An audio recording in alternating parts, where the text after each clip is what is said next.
ንገሯቸው እነሱ የኢየሱስ ክርስቶስ አይደሉም።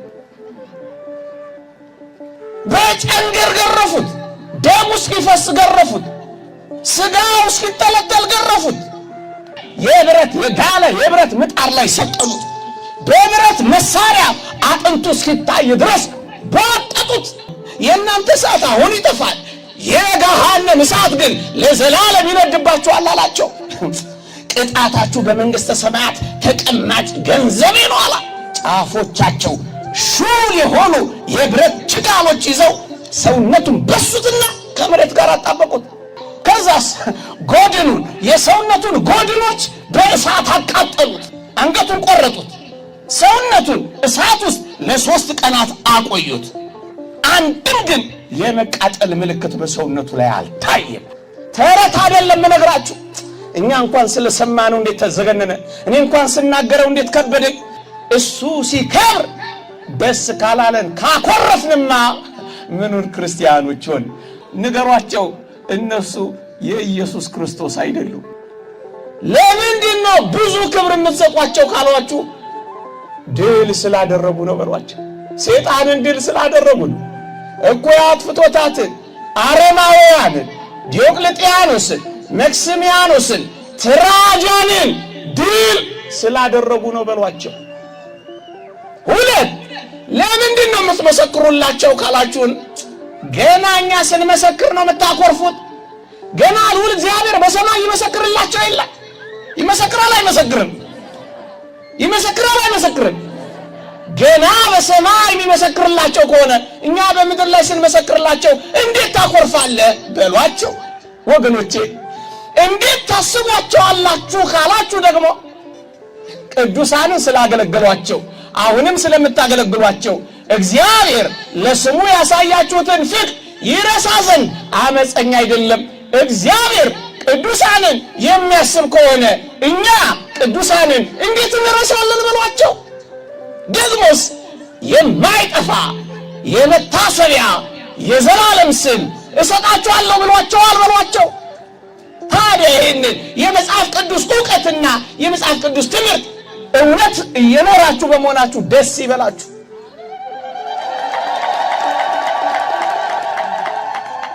ደስ ይበላችሁ ወገኖቼ። ለምንድን ነው ሰማዕቱን የምትፈልጉት ካሏችሁ ደግሞ የእግዚአብሔርን በረከት ፈልገን ነው በሏቸው። የእግዚአብሔርን ድንቅ ሥራ እያደነቅን ነው በሏቸው። እግዚአብሔር ጥበብንና ጸጋ የሞላባቸው እንዲህ ያለ ተአምራት ካደረጉ ሰጪውማ እንዴት ልዩ ነው ብለን እንመሰጣለን በሏቸው። በረከት ፈልገን የመጣ ነው። የጻድቅ በረከት ለዘላለም ይኖራል። ንገሯቸው እነሱ የኢየሱስ ክርስቶስ አይደሉም። መጋዙን ቅዱሱ ሰውነት ላይ አምጥተው ገና ሲያሳርፉት መጋዙ ቀለጠላችሁ። ሰም ሆኖ እሳት ውስጥ እንደገባ ሰም መጋዙ ብረት አይመስልም። ሰም ሆኖ ቀለጠላችሁ። እርሱ ግን እየዘመረ አንገቱን ወደሚቆረጥበት ቦታ ታላቅ ሐሴትና ዝማሬ ሄደ። ትዘምራላችሁ፣ ሲርባችሁ ትዘምራላችሁ፣ ሲጠማችሁ ትዘምራላችሁ፣ መሶባችሁ ባዶ ሲሆን ትዘምራላችሁ፣ ሲያማችሁ ትዘምራላችሁ። ይህ እኮ ከክርስቶስ መከራ ጋር መካፈል እኮ ነው። ይሄ እኮ ሰማያዊ እኮ ነው ሰማዕትነት። ከኛ እኮ የሚጠበቀው ሰማዕትነት እኮ ይሄ ነው። ትንሽ ትንሽ ማካፈል ታውቃላችሁ ወገኖቼ። እቺን ዓለም መሬታችሁን እንኳን አትተዉ። ቢያንስ በመሬታችሁ መካከል ሰዎች እንዲኖሩ ትፈቅዳላችሁ። አንድ እረኛ አየና በጉ ታማበት ነበረ፣ ሽባ ሆና። ከቅዱሱ አስከሬን ያገኘውን አፈር ዘገን አደረገና እረኛ ነው፣ ከበግ ውጭ ሕይወት የለው። በጓን ቢነካት ጊዜ አፈፍ ብላ በጓ ተነሳቻ። በንፉቅቅ የሚሄድ ሰው ነው። አንድ ቀንም ተራምዶ አያውቅም። ከዕለታት አንድ ቀን እሱ አያውቅም። የቅዱሱ ስጋ በተቀበረበት ቦታ ለአንድ ጉዳይ ወላጆቹ ልከውት ሲሄዱ እሱ በማያውቀው ሁኔታ እንቅልፍ ይለውና እዛች የቅዱሱ ስጋ ጋር ይተኛላችኋል። በንፉቅቅ የሚሄድ ሰው ነው። ወላጆቹ ቢጠብቁት አይመጣም። ይበሳጩና ሲሄዱ እዛ ላይ ተኝቶላቸዋል። አትብለው ሲጠሩት ድንግጥ ብሎ ሲነሳ እነሱን ለማምለጥ ሲሮጥ በንፉቅቅ የነበረው ሰው ከቶም ቢሆን ምንም አሞት እንደማያውቀው ሩጫውን ቀጠለው። ለካ የቅዱስ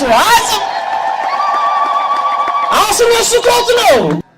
አጽሙ እንኳን ሳይቀር እንደ ፀሐይ የሚያበራ ወገኖቼ፣ ይህ ወጣት በ12 ዓመቱ አባቱን በ15 ዓመቱ ደግሞ እናቱን ያጣ ያለ ተንከባካቢ ብቸኛ የሆነ ወጣት ነው ወገኖቼ።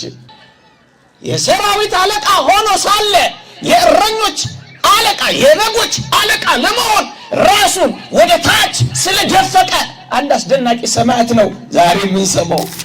የምነግራችሁ ከአንድ ታሪኩ ልጀምር። በማሪዮት በግብፅ የዚህ የከበረ ሰማዕት የቅዱስ ሚናስ ቤተክርስቲያን እየታነጸ ነበረ። በዚያ ቀን ከ9 ሜትር ከፍታ ላይ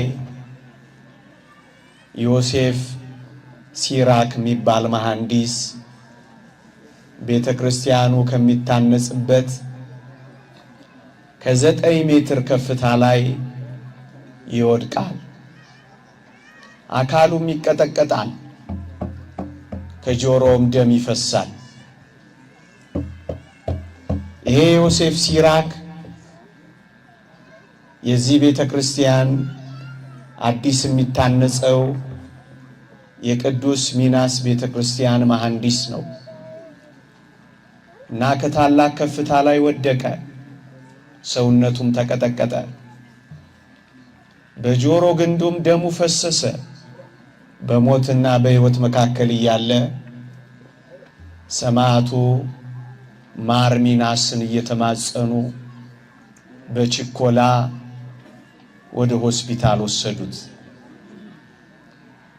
ፕሮፌሰር ሳሙኤል የሚባል አንድ ሐኪም የዕለቱ ተረኛ ነበረ። ይህንን መሐንዲስ ሲያየው እጅግ በጣም አዘነ። ምናልባት ቢተርፍልኝ እንኳን ለዘላለም ሰውነቱ ሳይንቀሳቀስ ሽባ ሆኖ ነው የሚኖረው ብሎ ነገራቸው። ከመፈጥፈጡ የተነሳ ሕዋሳቱ የማይሰራ ሆነው ተቀይረው ነበረ። ይህን የሰሙ ወገኖቹ በጣም አዝነው ማር ሚናስን ይማጸኑ ጀመረ። ማር ማለት ቅዱስ ማለት ነው በሶሪያ ቋንቋ። በዛች ሌሊት ግን እኔ የባህር ኃይል ሰራተኛ ነኝ ያለ አንድ ወጣት አስፈቅዶ ወደዚያ ሆስፒታል ገባ። መድኃኒትም አዘዘለት። ይሄ መርከበኛ ወጣት መድኃኒት አዞለት ከሆስፒታሉ ወጣ። ምዕመናን በጣም ይደንቃቸዋል። ሕዋሳቱ አብቅተዋል። ምናልባት ከተረፈ እንኳን የአልጋ ቁራኛ ይሆናል የተባለው ይሄ ዮሴፍ ሲራክ የተባለ መሐንዲስ በዛች ሌሊት ድኖ ቆሞ ነበረ። ነርሷ በጣም ትደነቅና ዮሴፍ ሲራክ በመዳኑ ብትደሰትም አንድ ተራ የባህር ኃይል ሰው እንዴት መጥቶ መድኃኒት ያዝለታል፣ እንዴትስ ይድናል ብላ ግራ ትጋባና ወደ ገዳሙ አበምኔት ስልክ ትደውላለች። የምታውቁት ነገር አለ? ኧረ የለም። ፈጥና ስልኩን ትዘጋና ወደ መሐንዲሶቹ ኃላፊ ትደውልና አንድ የባህር ኃይል ሰው መጥቶ አዳነኝ ይላል። ስለዚህ ሰው የምታውቁት አለ? ኧረ የለም። መጨረሻ ላይ ወደ ባህር ኃይል ጤና ሚኒስቴር ትደውልና እንዲህ አይነት ሐኪም አለ እናንተ ጋር? ኧረ የለም። እንግዲያውስ ማን ፈወሰው? ዮሴፍ ሲራክ ከ3 ቀን በኋላ በጣም ደህና ሆኖ ይጠይቁታል። እኔ ምን አውቃለሁ ባሕረ ኃይል ነኝ ብሎ መጣ። ግን እኔ ማውቀው ቅዱሱ ሰማዕት ማር ሚናስ እንደፈወሰኝ ብቻ ነው ማውቀው አላቸው። ለካ ያ ባሕረ ኃይል የነበረው ወጣት እጅግ ተአምረኛው፣ እጅግ አስደናቂው፣ እጅግ ባለ ግርማ ሞገሱ አጽሙ እንኳን ሳይቀር እንደ ፀሐይ የሚያበራ ታላቁ ሰማዕት ማር ሚናስ ነበር የፈወሰው። ይህ ሰው ከሳምንት ረፍት በኋላ ወደ ሥራ ይመለስና ከ9 ሜትር ከፍታ ብቻ አይደለም ወደ 24 ሜትር ከፍታ ላይ ይሆንና አዲሱ ሥራውን በታላቅ ትጋት ያከናውን ጀመረ። ምክንያቱም ማር ሚናስ ቅዱሱ ሰማዕት ከሞት አድኖታልና። ይህ ሰማዕት የ24 ዓመት ወጣት ነው። በዲዮቅልጥያኖስና በመክስሚያኖስ ጋሻ ጃግሬዎች ወገኖቼ አንገቱን በሰይፍ ተመትሮ ሰማዕትነትን የተቀበለ አስደናቂ ወጣት ነው ወገኖቼ። እዚች ጋር ድምፅ ሊቀንሱልን ቢችሉ ጥሩ ነበር።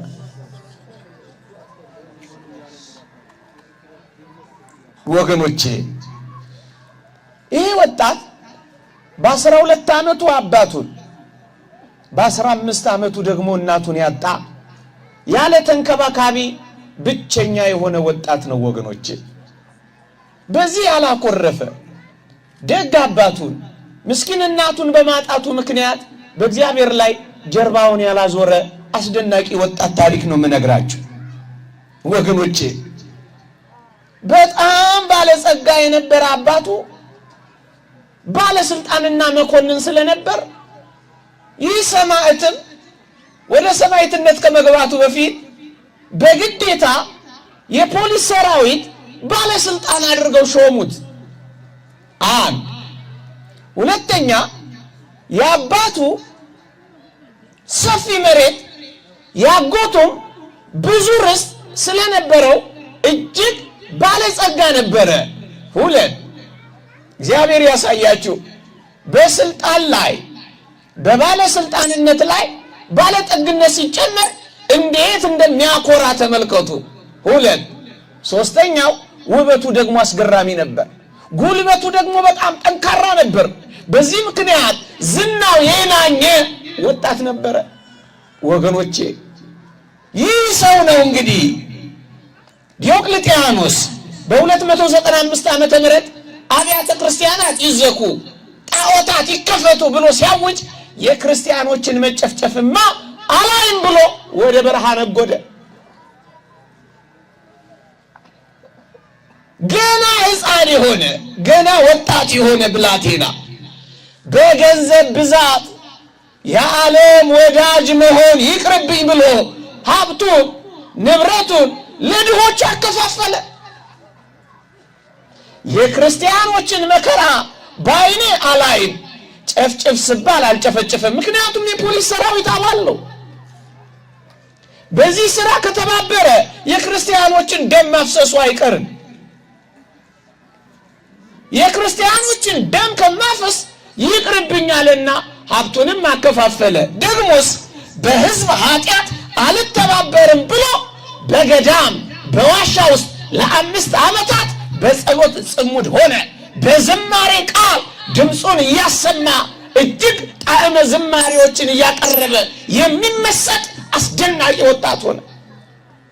መንፈሳዊ መጻሕፍትን እየተመለከተ በገዳም በምድረ በዳ በረሃ የእግዚአብሔርን ተአምራቶች ማሰላሰል ጀመረ ወገኖቼ። ወደ ገዳም ወደ በረሃ አባቶቻችን ሲወጡ ልክ እንደዚህ ተራራ ተዘርግተው ሲያዩ የእግዚአብሔርን የተዘረጉ የእጆቹን ክንዶች እና ኃይል ማየትና ማድነቅ ይጀምራሉ። በረሃው ለጸሎት፣ በረሃው ለትህርምት፣ በረሃው ለጸጥታ፣ ገዳሙ በረሃው የእግዚአብሔርን ሥራ ለማሰራሰር ስለሚጠቅማቸው ወደ ገዳም ይወጣሉ ወገኖቼ። ይሄ ብቻ አይደለም፣ በመብልና በቅምጥልነት የኃጢአት ጎዳናን ሳይከተል የበረሃውን ጎዳና ተከተለ። ሃይማኖቱ የጸና ምግባሩም የቀና አስደናቂ ወጣት ሆነ ወገኖቼ። ስለዚህ ሰማዕት ነው ዛሬ የተሰበሰብነው። ባለጠግነትን እየናቀ ስልጣኑን እየተወ የድሆችን ኑሮ የመረጠ የሰራዊት አለቃ ሆኖ ሳለ የእረኞች አለቃ የበጎች አለቃ ለመሆን ራሱን ወደ ታች ስለደፈቀ አንድ አስደናቂ ሰማዕት ነው ዛሬ የምንሰማው። በዋሻ ውስጥ የሚተጋ እንቅልፍ የሚያጣ አስደናቂ ወጣት ሆነ።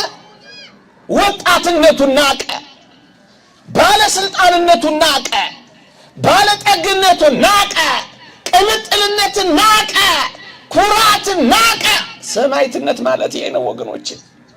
ምን ተውን ወገኖቼ፣ እንዲህ ያሉ የሰማዕታትን በዓል ስናከብር እልል ብለን ዘምረን ዘክረን ብቻ እንድንሄድ እኮ አይደለም። እነሱ ይሄን ሁሉ ከናቆ እኛ የምንንቀው ምንድነው ወገኖቼ? አንዳንዶቻችን ከዚህ ቅዱስ ዕድሜ በላይ ነን፣ አንዳንዶቻችን በሱ ዕድሜ መካከል እንሆናለን። ግን ባለጠግነታችሁን እንኳን ባትንቆ ትንሽ ትንሽ ማካፈል ታውቃላችሁ ወገኖቼ። እቺን ዓለም መሬታችሁን እንኳን አትተው፣ ቢያንስ በመሬታችሁ መካከል ሰዎች እንዲኖሩ ትፈቅዳላችሁ? እሺ ተውት፣ ቅምጥልነትን እንኳን አትተው፣ ቢያንስ ጠግባችሁ ከምትበሉት ማዕድ ትሰጣላችሁ? እሺ በበረሃ አትሂዱ፣ ዋሻ አትግቡ፣ ገዳም አትሰሩ፣ ቢያንስ ይቺን ዓለም ምንም እንደሌላት በረሃ ትቆጥራላችሁ? ለዚህ እኮ ነው ይህን በዓል የምናከብረው። አድንቀ ነው አሞግሰ ነው በረከቱን ብቻ ተቀብለ ነው እንድንሄድ እኮ አይደለም። እንዲህ ካሉ ሰማዕታት ለውጥ ትንሽ እንኳን እንድንቋደስ እኮ ነው ወገኖቼ። በዋሻ ውስጥ ለ5 ዓመታት ያክል ታላቅ ተጋድሎን አደረገ። መጻሕፍትን በቃሉ አጠና፣ ተጋድሎን አበዛ። እጅግ የሚፈትኑትን እኩያት፣ ፍትወታት፣ ርኩሳት፣ መናፍስት የሰዎችንም ትንኮሳ በመስቀሉ እያማተበ በቅዱሳን ሰማዕታት ገድል ግርማ ሞገስ እየናደ እጅግ የበረታ ሰማዕት ሆነ። ገና በ20 ዓመቱ እግዚአብሔር ያሳያችሁ። ስንት ዓመት ኖረናል እኛ። ስለ ክርስቶስ ፍቅር ምን ላይ ጨክናችኋል ወጣቶች? ውሸት ላይ ቢያንስ ውሸትን ትታችሁለታ። ተውት ሌላውን፣ ቢያንስ ነቀፋን፣ ስድብን፣ ፍርድን ትታችሁለታ። ምን ተውንለት ለክርስቶስ? እዩት ይህንን ሰማዕት እግዚአብሔር መጣለታ። ስለ ክርስቲያኖች ደም መፍሰስ ላለመተባበር ራሱን ያሸሸውን፣ በንጽህና የጠበቀውን፣ በበረሃ የሚንከራተተውን፣ በጽም የሚቃጠለውን፣ በረሃ የሚታጠቀውን ይህን ቅዱስ ሰማዕት ምን አለው መሰላችሁ? እንዴት ያስደንቃል ቃል ኪዳኑ! የተከበርክ ሚናስ ሆይ ከሕፃንነት ጀምረህ ለመልካም ምግባር ተጠርተሃል አለው። ሚናስ ማለት የእግዚአብሔር ምርጥ ማለት ነው። ተጠርተሃል አለው። ከዛስ በእኔ ስላመንክብኝ ደግሞም ስለደከምክልኝ በስሜ ሦስትነት 3 ኪዳን ገባሁልህ አለው። ወጣትነት ሳያሳሳህ ድንግልናህን ስለጠበቅ ስለ ድንግልና አንድ አክሊል አወርድልሃለሁ። እናንተ ክርስቲያኖች የጠበቃችሁት ድንግልና አክሊል እንዳለው ታውቃላችሁ። የጠበቃችሁት ንጽህና ከሰማይ የሚወርድ ክብር እንዳለው ትረዳላችሁ።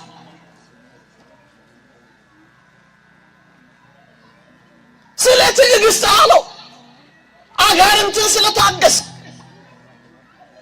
ንቀህ ስለተውክ፣ ስለ ገዳማዊ ሕይወትህ፣ በበረሃ ስላለው ማንነትህ 2ኛ አክሊል እልክልሃለሁ አለው። 2 ሶስተኛው አሁን አይደለም ከጥቂት ጊዜ በኋላ ስለምትቀበለው ሰማዕትነትህ 3 አክሊልን እሰጥሃለሁ አለው።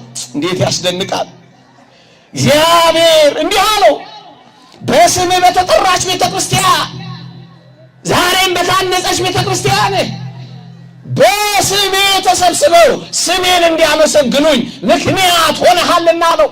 ዛሬ የእግዚአብሔርን ስም እንድናመሰግን ምክንያት የሆነን ቅዱስ ነው። ይሄንን ነው ቃል ኪዳን የገባለት። ስሜ እንዲመሰገን ምክንያት የእግዚአብሔር ስም በእናንተ ይመሰገናል። ክርስቲያኖች እናንተን አይተው ሰዎች እግዚአብሔርን ያውቃሉ። እናንተን አሽትተው ልዑልን ያሸታሉ። እናንተ ስትደርሱ እግዚአብሔር እንደደረሰ ይሰማቸዋል። ማን ነው በእናንተ የሚከብረው? በእኛ ዘፋኞች ነው የሚታወቁት ወይስ ዘማሪያን ነው የሚገለጡት? እግዚአብሔር ተመስግኗል በእኛ። እግዚአብሔርን የሚያስመሰግን ጽድቅ፣ እግዚአብሔርን የሚያስመሰግን ምስጋና፣ እግዚአብሔርን የሚያከብር ሕይወት አለ ነው። ይኸው በስሜ በተጠራች ቤተክርስቲያን ስሜን ያመሰግናሉ፣ በዚያም ከሌሎች ሰማዕታት ጋር ስሜ ሲነሳ ይኖራል ይላል። ወገኖቼ በዚህ በጣና ቂርቆስ አንድ የቅዱስ ሚናስም አብሮ ከነ ቅዱስ ቂርቆስ ጋር የሚታሰብ አለ። ከነ ቅዱስ ቂርቆስ ጋር ስምህ ይነሳል ብሎ ቃል ኪዳን ገባለ። ደግሞ ቀጠለና በመንግስተ ሰማያት የምታገኘው ስልጣን በምድር ካገኘው ስልጣን 1000 ጊዜ ይበልጣል። ወገኖቼ መሬት ስታጡ እግዚአብሔር መሬት ይሰጣችኋል። ስልጣን ስታጡ በስልጣን ያንበሸብሻችኋል።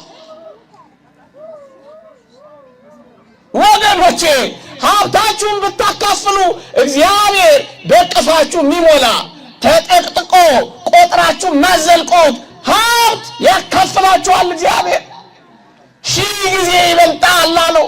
አንተ የናከው መኮንንነት ነው፣ እኔ ከዛ በላይ 1000 ሹመት እሰጥሃለሁ አለው። ስትንቁ ይሰጣችኋል። ይህችን ዓለም ስትረግጡ ያከብራችኋል። ይህንን ገባለት ወገኖቼ፣ እጅግ ይደንቃል። ከክፉ እይታ ርቀ ወጣህ፣ አንተ ግን ሕፃን አይደለህም አረጋዊ ነህ አለው። ዓለምን ላለማየት ከጀልክ አለው። እኛ እንዴት ይሆን የምናያት? ይህን ወጣት ተመልከቱ። የሚያሳሳ ውበቱን፣ እጅግ የሚያጓጓ ጉልበቱን ወደ ውስጡ አልተመለከተም። የእግዚአብሔርን ፍቅርና የእግዚአብሔርን ኃይል እየተመለከተ ውበቱንና ጉልበቱን ንቆ ወጣ። አንተ ውብ ሕፃን ሆነ ሳለህ እንደ አረጋዊ ሆንክ አለው። መስራት እየቻለ ኃጢአት የማይሰራ እንደሱ ሆንክ አለው። ገዛ ሰው ስትሆን እንደ መልአክ ሆነሃል አለው። ወገኖቼ ይህቺ ቤተክርስቲያን መልአክ እኮ ነው የምታረገን። አሁንም አታበላንም። አሁንም እንደ መልአክ ታጾመናለች፣ ታቆየናለች። ይህቺ ቤተክርስቲያን አስተጋጋሪያችን እኮ ናት ወደ ሰማይ።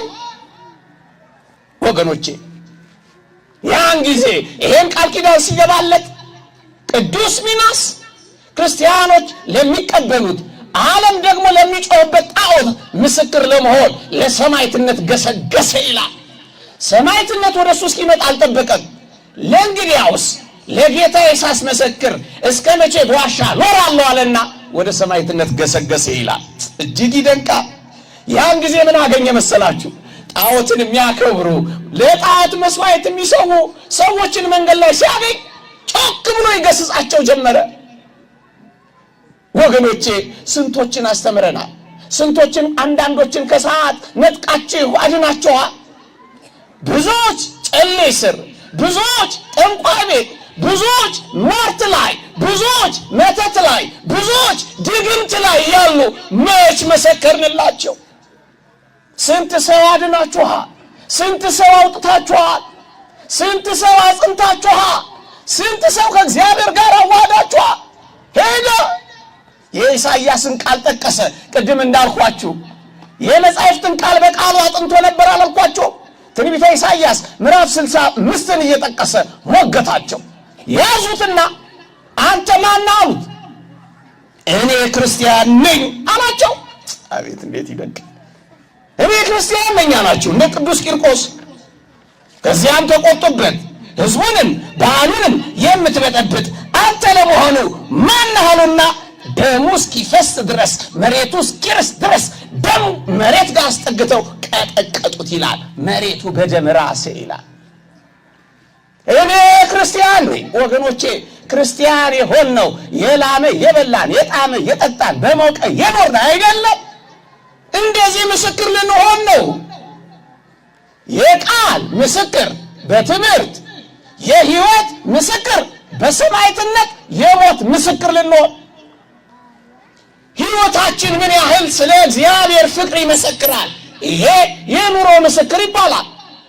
የቃል ምስክር ስለ ሕያው እግዚአብሔር እየተናገርን ራሳችንን ሰዎችንን የምናንጸው ይሄ የቃል ምስክር ይባላል። ሶስተኛው ደግሞ በሞት በኩል በሰማዕትነት በኩል ለእግዚአብሔር የምንመሰክረው ምስክርነት አለ። ይሄ የሞት ምስክር ይባላል። ክርስቲያኖች እንዳይጨፈጨፉ አልተባበርም ያለው ይህ ደግ ወጣት መጨፍጨፍ ጀመረላችሁ። ጥቂት ነገሩን ልንገራችሁና ነገሩን ወደ መቋጨት ልሂድ ወገኖቼ። እጅግ አስገራሚ ግርፋትን ገረፉት ይላል። በጨንገር ገረፉት፣ ደሙ እስኪፈስ ገረፉት፣ ስጋው እስኪጠለጠል ገረፉት። እሱ ግን አልተናወጽም። እንደውም ምን አሉት ይላል? ይልቅስ ለወጣትነትህና ለውበትህ ዘንለት አሉት ይላል። በውበቱና በወጣትነቱ ደለሉት። ከዚህ የበለጠ ከባድ ፈተና አለ። መከራ እያጸኑበት በእጁ ደግሞ በጆሮ ደግሞ እየደለሉት እንዴት እንደሚሸነግሉት ተመልከቱ። እንደውም ምን አሉት? ከዚህ በላይ አሰቃቂ አደጋ ሳይገጥምህ ቶሎ በል ለጣዖታችን ስገድ አሉት። እሱስ ምን አለ መሰላችሁ? ምንም አይነት መከራ ከጌታዬ ፍቅር አይለየኝም አለ። መኑ ያሐድገነ ፍቅሮ ለክርስቶስ አላቸው። ከክርስቶስ ፍቅር ማን ይለየኛል አላቸው። ማን ይለየና? ስደት ነውን? ማን ይለየና? ረሃብ ነውን? ማን ይለየና? ጨንገር ነውን? ማን ይለየና? ስደቱም ክርስቶስን የምንመስልበት እኮ ነው። ኢየሱስ ክርስቶስን ሊመስሉ የሚወዱ ይሰደዳሉ ይላል። ክርስቲያኖች ስደት በገጠማችሁ ጊዜ እሰይ ብላችሁ በአኮቴት ከተቀበላችሁ ከክርስቶስ ስደት ጋር ስደታችሁ ተደመረላችሁ። እንዴት እተወዋለሁ አላ? ስለተገረፍኩ እንዴት እተወዋለሁ? ደም ስለፈሰሰኝ እንዴት እተወዋለሁ? ጨንገር ስላረፈብኝ እንዴት እክደዋለሁ አላ? እንግዲያውስ አሉት መከራ እንዲበዛብህ ከፈለግ እማትክደው ከሆነ አሉና ጨመሩና ደግሞ ቅጣቱን ከፍ አረጉት። ምን አረጉት? በብረት ምጣድ ላይ ሰቀሉት። አቤት! እኛ እኮ ፀሐይ ላይ ሆን ብለን እኮ ነው የምናጉረመርመው። ዛሬ የምናከብረው ሰማዕት የብረት የጋለ የብረት ምጣድ ላይ ሰቀሉት። በብረት መሳሪያ አጥንቱ እስኪታይ ድረስ ባጠጡት። ምን አይነት ፍቅር ነው እናንተ! ሰውነታቸውን እስኪተዉ ድረስ አካላቸው እስኪባጠጥ ድረስ ለክርስቶስ ፍቅር የሚከፍሉትን ሰማዕትነት ተመልከቱ። ከዛ ምን አሉት መሰለ? ሕማሙ ተሰማህ ወይስ ደግሞ አሁንም ገና ነህ? እብጠትህ ቀነሰልህ አሉትና ያፌዙበት ጀመረ። አቤት! እንዲህ ያረጉ ቀለዱበት። እሱ ምን አለ መሰላችሁ? ቅጣታችሁ በመንግስተ ሰማያት ተቀማጭ ገንዘቤ ነው አላ። ተቀማጭ ነው አልቶ እናንተ መከራውን እኔ ክብሬን አለው አላቸው። እናንተ ሰንበሬን እኔ ደግሞ አክሊሌን አለው አላቸው። እናንተ ጨንገሩን ያዙ እኔ ደግሞ ጸጋዬን ይዛለሁ አላቸው። እንዴት አስደናቂ ሰማዕት ነው እናንተ! ዘውድ ተዘጋጅቶልኛል አሉት። ከዚያ እየገረፉት ደግሞ ሲያስከፉት ተመልከቱ። ምን አሉት መሰላችሁ? እሺ ለምን አይደርስልህም? እሺ ይህን መከራ አስተቀበል እንኳን ለምን አያድንም አሉታ። እንዲህ አይደለም ይሉን እኛን። ይኸው አንቺ ትቆራመቻለሽ፣ ይኸው እኛ ገብተን ላይ ተተኮስን ይሏችሁ የለ። መተሽ ብትካድም እኮ ትለወጫለሽ። የሆነ ነገር ይዘሽ ሸርት ያለሽ አንቺ ያመልክሽ ትንበረክክ ያለሽ እኛ እጃችን በነገር ሁሉ ሞላ እያሉ ያስቀኗቸው የለ። ክፋት አድርገው ርሚጦ ጥለው መተት አስመትተው ጠንቋይ ቤት ካድመው ካገኙት ሀብት ይልቅ ጠንቋይ ከሚሰጥህ እግዚአብሔር ቢከለክልህ ምረጥ አንተ ክርስቲያን። እግዚአብሔር ይከልክለን ጠንቋይ ከሚሰጠን፣ ሰይጣን ከሚያስታቅፈን እግዚአብሔር ያራብተን። ይህንን ያላቸው ታዲያ ለምን አይደርስልህ አድንም ብለው ዘበቱበት፣ አፌዙበት። ምን አላቸው መሰላችሁ? ወርቅ ያለ እሳት ስለማይፈተን እኮ ነው። የእናንተ እሳት አሁን ይጠፋል፣ የገሃነም እሳት ግን ለዘላለም ይነድባችኋል አላቸው። እንዴት ይደንቃል! ቅጣቱ ምንም ቢያይልበት ቅዱሱ ካቋሙ ምንም ባለመናወጹ ምክንያት እጅግ በመናደዳቸው ጫፎቻቸው ሹል የሆኑ የብረት ችጋሎች ይዘው ሰውነቱን በሱትና ከመሬት ጋር አጣበቁት። ተረት አይደለም እነግራችሁ። እኛ እንኳን ስለሰማነው እንዴት ተዘገነነ፣ እኔ እንኳን ስናገረው እንዴት ከበደኝ። ሆነበት ነው የምላችሁ፣ ሰውነቱ ላይ ሆነበት። ወግተው ሰፍተው ያዙት። ከዛስ ጎድኑን የሰውነቱን ጎድኖች በእሳት አቃጠሉት። አሁን ክርስቶስ ምን እንዳደረገለት ስሙማ በሞቴ እንኳን እሳቱ ሙቀቱ እንኳን አልነካውም። ይህን ቅዱስ ወገኖቼ ስናምነው እንኳን እሳቱ ሙቀቱ አይነካንም። እዩት እንዴት እንደከለለው። እንዳያመው ያረገው እሱ ምን አለ? ጮክ ብሎ ጸሎቱን አያቋርጥም። እንዲህ የሆነ ጸሎቱን አያቋርጥም። ወገኖቼ በየትኛው መከራችሁ ውስጥ ጸሎትን አታቋርጡ። ጸሎት ራሱ ለመዳናችሁ መፍትሄ ነው። ምን አላችሁ መሰላችሁ? የማቴዎስ ወንጌል ምዕራፍ 10 ቁጥር 28 እንጠቀሰ። መጽሐፍ ቅዱስን ጥጥጥ አድርጓል አላልኳችሁ? ስጋን የሚገሉትን ነፍስን ግን መግደል የማይቻላቸው አትፍሩ፣ ይልቅስ ስጋንም ነፍስንም በገሃነም ሊያጠፋ የሚችለው እግዚአብሔርን ፍሩ ካላቸው በኋላ በተቀደሰ ስሙ አምነው መከራ ለሚቀበሉ ሁሉ ሰላም፣ ብርታት፣ ጥንካሬ ይበዛላቸዋል ሲላቸው አንድ ጊዜ ጉንጮን ተናደው መቱት። ጥርሶቹ ረገፉ። ሲያበሳጩት የበለጠ ኃይል፣ ብርታት፣ ሰላም፣ ጥንካሬ እያገኘ ሄደ። የበለጠ ክርስቲያን ስንሆን የበለጠ ጠንካራ ነው የምንሆነው ወገኖቼ። በዚህ ብቻ በቁ መሰላችሁ? ወደ ሌላ ቦታ አዘዋወሩት። ለፍርድ በምትቀርብበት ቦታ ሁሉ አይዞህ እኔ እግዚአብሔር ካንተ ጋር ነኝ አለዋ። ከዛስ ያ ሁሉ መከራ የተቀበለው ፊቱ ብርሃናዊ ገጽ ሆኖ በራላችሁ። ይገባል፣ በእውነት ይገባል።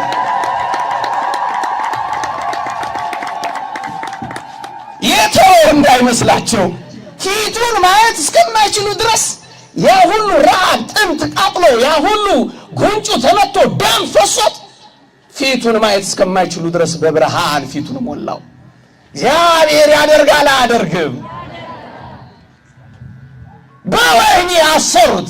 ወህኒ ሲገባ ቁስሎቹን እያየ ጥዝጣዜውን እየተመለከተ ተስፋ እየቆረጠ አልኖረም። አዲስ ሰው ሆነና እንደገና ክርስቲያኖቹን ያጽናናና ያስተምር ጀመረ። አቤት! እኛ እኮ አልጋ ላይ ቁጭ ብለን ራስ ምታት ካመመን እንኳን ጸልይ፣ እንኳን አሞን ቴሌቪዥን ቻናል ከከፈትን እንኳን አንጸልይም እኮ። እንኳን መከራ ደርሶብን በሾክ ብረቶች ተወግተን አይደለም ማበጠሪያ ከያዝን መስታወት ፊት ከቆምን እኮ እግዚአብሔርን እንረሳዋለን።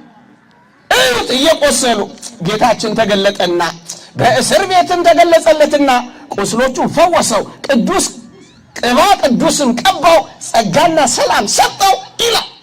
ቀባውና ቁስሎቹን ፈወሰለትና ሄደ። አሁን ምን እንደሆነ ስሙ። በሞቴ የሚደንቀውን ነገር ደግሞ ስሙትማ። ልክ ይሄ መሆኑን አላወቁም። እሱ ግን ተንበረከከና ጌታችን መድኃኒታችን ኢየሱስ ክርስቶስ ስላደረገለት ታላቅ ጸጋ ልክ እያመሰገነ ያለ ናውጣሉትና በመጋዝ ይሰነጥቁት ዘንድ ወደ መጋዝ ቦታ ወሰዱት። እንደገና በመጋዝ እንዲሰነጠቅ ታዘዘና መጋዙን ቅዱሱ ሰውነት ላይ አምጥተው ገና ሲያሳረፉት መጋዙ ቀለጠላችሁ። ሰም ሆኖ እሳት ውስጥ እንደገባ ሰም መጋዙ ብረት አይመስልም። ሰም ሆኖ ቀለጠላችሁ። ይህ እግዚአብሔር ኃይል ነው። ፈቃዱ ሆኖ ልንሞት እንችላለን እንጂ እግዚአብሔር ከሞትና ከመጋዝ እንኳን የሚያወጣ አምላክ ነው ያላችሁ። ይህን አምላክ አጣጥሙት፣ እወቁት። ተንጠባጠበ። ብረቱ እሳት ውስጥ እንደገባ የቅዱሱን ሰውነት ሲነካ ብረቱ ተንጠባጠበላችሁ። አቤት እግዚአብሔር! እኛ እኮ የምናመልከውን ገና አላወቅ ነው። በመጨረሻ ግን እግዚአብሔር ፈቃዱ መሆኑን ሲገለጥና ሲታወቅ አንገቱን ተቆርጦ ወደ እሳት እንዲጣል ተፈረደበት። እርሱ ግን እየዘመረ አንገቱን ወደሚቆረጥበት ቦታ በታላቅ ሐሴትና ዝማሬ ሄደ። ትዘምራላችሁ፣ ሲርባችሁ ትዘምራላችሁ፣ ሲጠማችሁ ትዘምራላችሁ፣ መሶባችሁ ባዶ ሲሆን ትዘምራላችሁ፣ ሲያማችሁ ትዘምራላችሁ። ይሄ እኮ ከክርስቶስ መከራ ጋር መካፈል እኮ ነው። ይሄ እኮ ሰማያዊ እኮ ነው ሰማዕትነት። ከኛ እኮ የሚጠበቀው ሰማዕትነት እኮ ይሄ። ከዚህ ቅዱስ በረከት ለማግኘት ከመጣ ይሄንን ሕይወት ቀስ በቀስ መለማመድ አለብን። ከዛስ በ301 ዓመተ ምህረት በዲዮቅልጥያኖስና በመክስሚያኖስ ጋሻ ጃግሬዎችና ጃቢዎች በ301 ዓመተ ምህረት አንድም ሳይንፈራገጥ በማረጃቸው ቦታ ተመቻችቶ አንገቱን ሰጣቸው። ቀሉት፣ አንገቱን ቆረጡት፣ ሰውነቱን እሳት ውስጥ ለ3 ቀናት አቆዩት። አንድም ግን የመቃጠል ምልክት በሰውነቱ ላይ አልታየም። ይህ ደግሞ አያስደንቅም?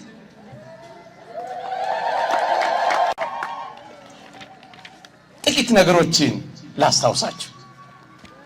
ይህ ቅዱስ ስጋውን መቃብሩን ከአንድ ቦታ አንድ ቦታ ሲያንከራትቱት ቆዩ። እሱም ብቻ አይደለም፣ ከሞተ በኋላ የከበረ ቅዱስ ስጋውን አስከሬኑን እረፍት አሳጡት፣ አንከራተቱት፣ ደበቁት። ግን እግዚአብሔር ባወቀ እሱ በወደደው ቀን እግዚአብሔር የቅዱሱን ስጋ ገለጠ። አንድ እረኛ አየና በጉ ታማበት ነበረ፣ ሽባ ሆና። ከቅዱሱ አስከሬን ያገኘውን አፈር ዘገን አደረገና እረኛ ነው፣ ከበግ ውጭ ሕይወት የለው፣ በጓን ቢነካት ጊዜ አፈፍ ብላ በጓ ተነሳቻ።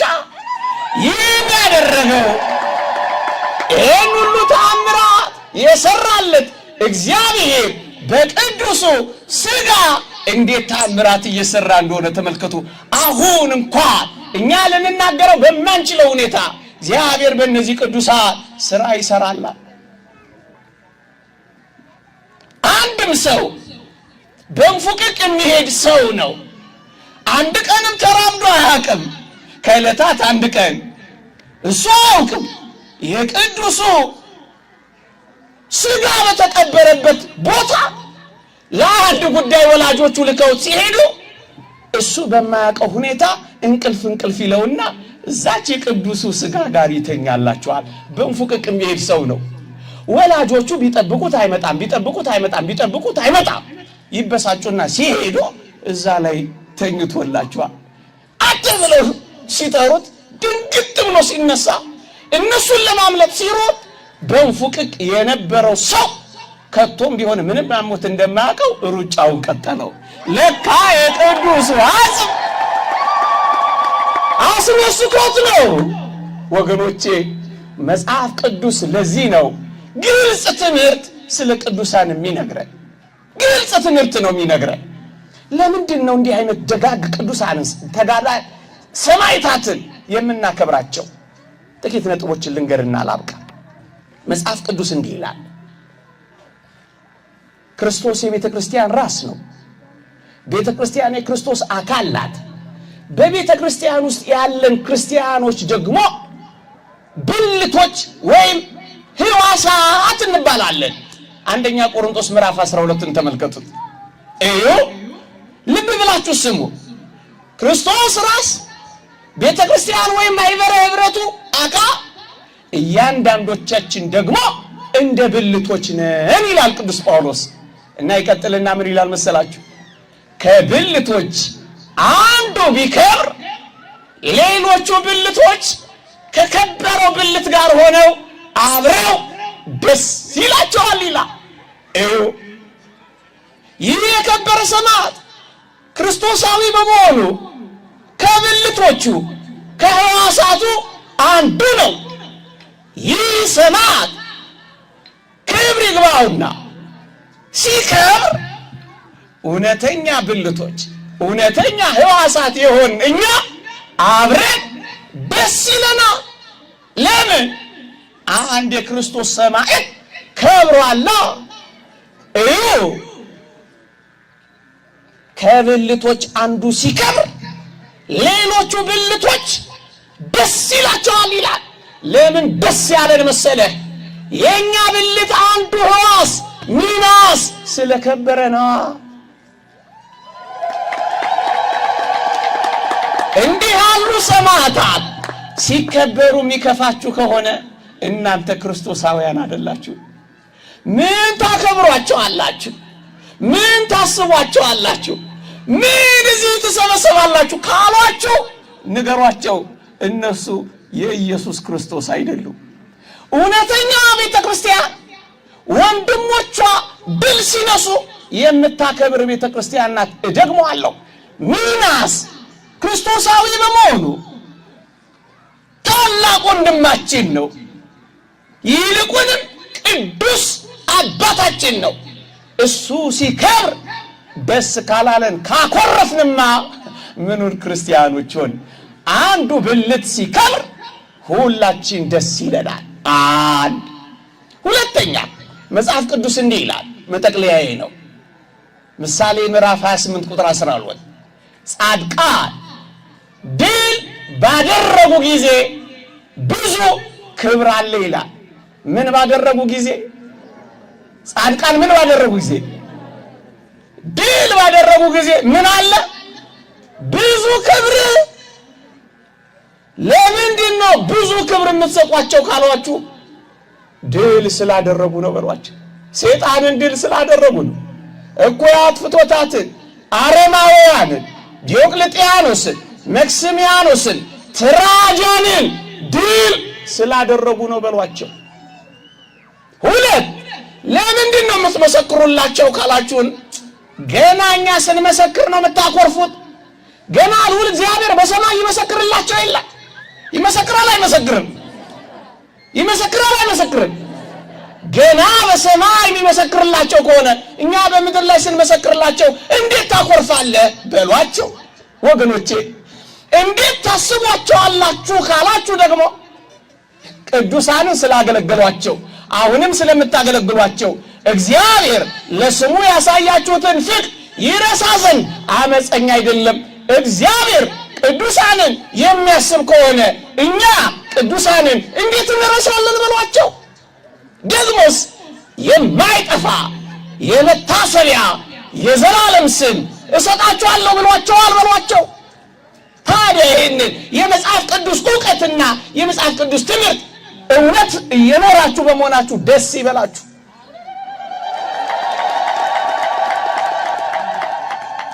ደስ ይበላችሁ ወገኖቼ። ለምንድን ነው ሰማዕቱን የምትፈልጉት ካሏችሁ ደግሞ የእግዚአብሔርን በረከት ፈልገን ነው በሏቸው። የእግዚአብሔርን ድንቅ ሥራ እያደነቅን ነው በሏቸው።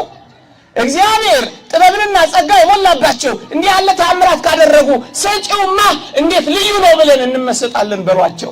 በረከት ፈልገን የመጣ ነው። የጻድቅ በረከት ለዘላለም ይኖራል። ከቅዱስ ሚናስ በረከትና ረድኤት ለሁላችንም ያሳትፈን። እንደሱ እንኳን ባይሆን ጥቂት ተለማምደ የቀረበ ሕይወት እንድንኖር ነው ክርስቲያን የሆን ነው። በዓል አክብራችሁ ብቻ እንድትሄዱ እሱ በረከት ነው። እሱ ጸጋ ነው። እሱ ታላቅ ክብር ነው። ከዚያ በላይ ግን ጥቂት ነገር እየተዋችሁ እንድትኖሩ ትለመናላችሁ። ራሳችሁን ለመጪው ዘመን መከራና ሰማዕትነት ቢያንስ የምታዘጋጁት እንዲህ ያሉ የሰማዕታትን ዜና ከሰማችሁ ነው ወገኖች። ከበዓሉ በረከት ረድኤት ለሁላችንም ያሳትፈን። አሜን።